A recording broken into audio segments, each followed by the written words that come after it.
people who liked her tweet, including me. Let's begin! Number 1. Stubby. A dog who served the Allies in World War I. After being exposed to chemical weapons and then recovering in a hospital, Stubby became attuned to the scent of these chemical weapons and could alert soldiers before they could smell the gas coming. He was wounded twice, he served in 17 different battles, and he captured a German spy, recognizing him by his language. An act for which Stubby was promoted to sergeant, outranking his owner. Number 2, Lily, a pit bull who pulled her unconscious owner off of the railroad tracks because there was a freight train coming. The owner did not get hit by the train. Lily did. The poor puppy lost one of her legs but survived, and if you think that story is remarkable, check out number 3. First dog trying to cross a highway gets hit by a car. Second, another dog, this hero dog, drags the dog that has been hit by the car off of the road, like wanders out into the interstate, pulls the dog off. I'm not showing you the video because it's pretty graphic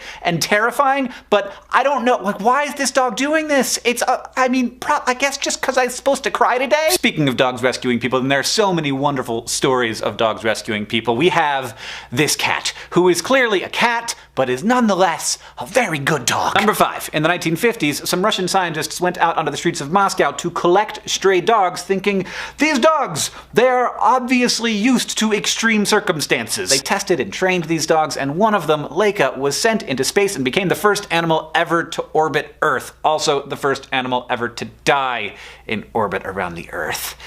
Not how we wanted that one to end. You know the first animal that went to space? It's a fruit fly. Number 6, Alvin and the Chipmunks. I know you think I'm crazy, but it's a little known fact that the actors who played Alvin and the Chipmunks in Alvin and the Chipmunks The Squeakquel, actually very small dogs. Nope. Number 7, Bummer and Lazarus, who are 2 dogs, but we're just calling them 1, sorry. These dogs didn't just survive mid-1800s San Francisco, where stray dogs outnumbered people and were killed and poisoned regularly. They became nationally famous for their companionship with each other and their ability to kill rats like crazy. Bummer and Lazarus were eventually exempted from local laws, and they showed up all the time in cartoons about San Francisco. They just sort of be there in the background. Number 8, this dog, which somebody sent me on Twitter. I asked people to send me dogs on Twitter, so I picked one. It's real cute. It's a good dog. Number 9, Tweety Bird, who is a canary. And canaries are birds, but they are named after the Canary Islands, and the Canary Islands are named after the Latin word for dog. So, by the transitive property,